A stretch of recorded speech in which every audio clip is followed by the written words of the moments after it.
Hi guys, this is Queen of Melee. I'm going to show you how to use Illustrator for from Adobe actually. So basically the first thing you want to start out with is new file, which I just created one. Normally you want it in RGB because that's going to make it much brighter. Because when you print out things that you've done on Illustrator and you've done on Photoshop, you have to have it at a certain color mode because it's not going to turn out the same. So that's probably going to be your best bet is the RGB.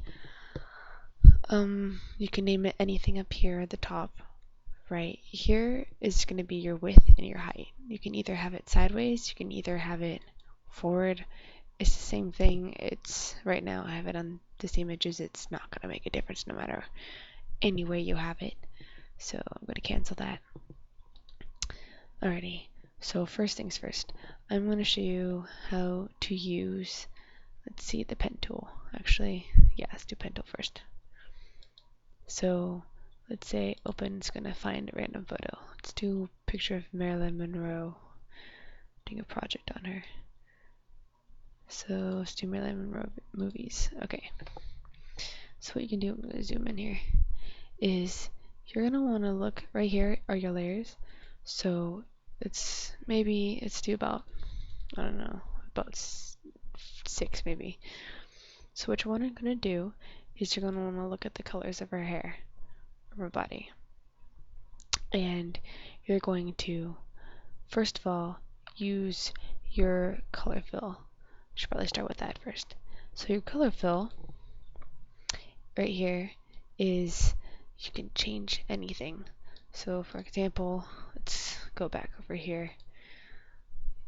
You're going to go, this is where you can create like any rectangles, your tools, you can create rounded rectangles,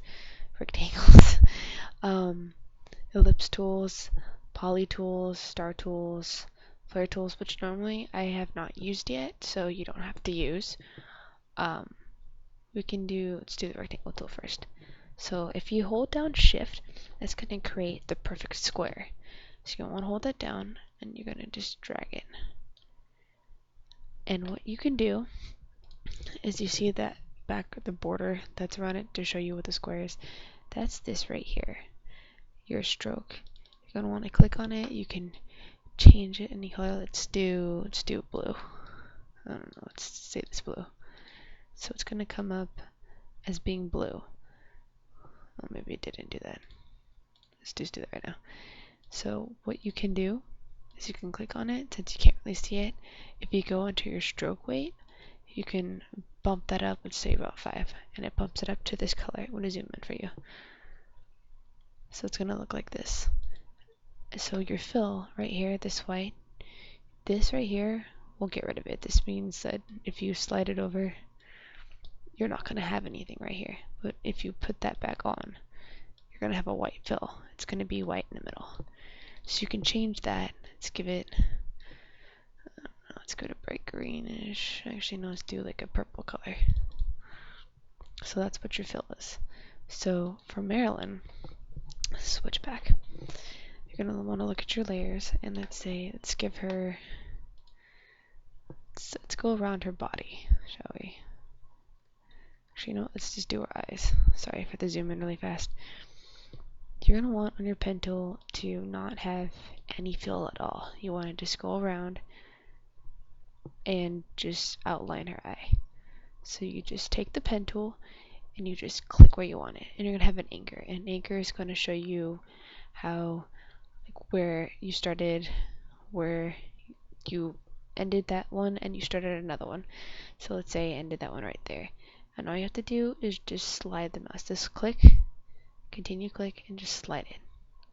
Let's say right about there. And I know this looks ridiculous. It's 0.1 right now, but it's because you haven't filled it in.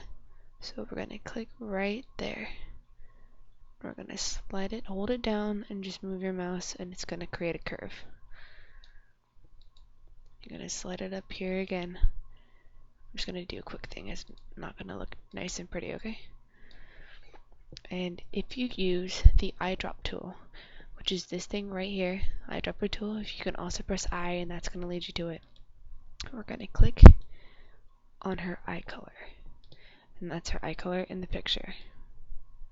I'm going to make it a tad bit bigger. Let me zoom in for a minute. Alright, that's about good. And I know that looks ridiculous right now, but I'm telling you now it's going to look a lot better. Now, what you can do is right here, where my mouse is, it is a picture of an eye. If you click on that, that is going to go away.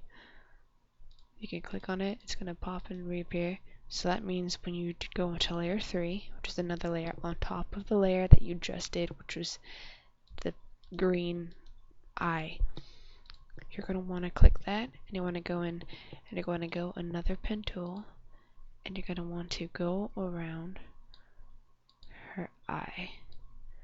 You can take it off. Sometimes I don't do that. So you can make it like it was before, where it's just the stroke. You can keep the fill on. You know, there's many different ways you can do that. Now, since her other eye, sorry about that, is pretty much the exact same thing as the other, you can click on the eyedrop tool and you can click that. So when you turn this one on, I know it looks ridiculous. Let me make it bigger. It just looks so bad. Alright, let's figure it about there. So this is what our eye's gonna look like. Yeah, it looks so bad right now. So you want to get rid of that. Now, on the next layer, you're gonna take the pen, or you can do the eyedrop tool now, and you can click on what color that one is. And sometimes, if you click on and hold on to, like click and hold onto this rectangle tool, you can go all the way down to ellipse, and you can just take it, click it, and drag it to fit the size of the lighting in the eye. And you can, if you press Alt and you hold down Alt and you click on what you want to copy, hold it down and drag it, it'll copy it. Let's make that a bit bigger. Right about there. So let's add everything else. Actually, it didn't show up because I had it on the wrong layer. So sometimes if it's on the wrong layer like I did, which is be the perfect example right now. If you click on it right here on this layer 1, it's going to appear. You can click on this little square and you can drag it up to layer 3 and it'll go to layer 3.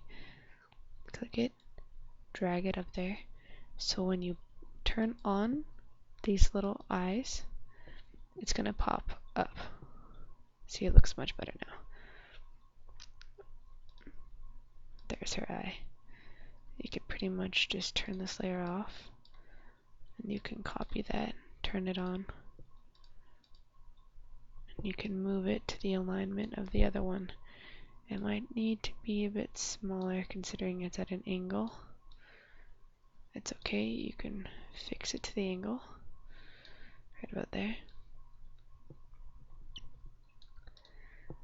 So there you go, those are her eyes. And sometimes, like right now, you can't even tell. Alrighty, let's do our beauty mark. Is very, very simple right now. So if you go into layer 5 and you go to the ellipse token and you go to the eyedrop tool and you click with the eyedrop tool on the beauty mark, the color of the beauty mark will pop up. And you go back to the ellipse tool and you hold it down, they click and then drag, like you did with the lighting in the eye. And you hold it down, you can create the circle right where the beauty mark is. See, you still can't tell, it's a bit darker than the other one, but that's just the way it's gonna be. Let's do another layer. Let's do layer 6. We're gonna do the lips. Alright, so you're gonna hold down the eyedrop tool again. You wanna click on it. Sorry about that, I'm trying to center it out. So now that you have the lips, let's go across the lips. You hold it down. You can stop right about there. And if you just drag it up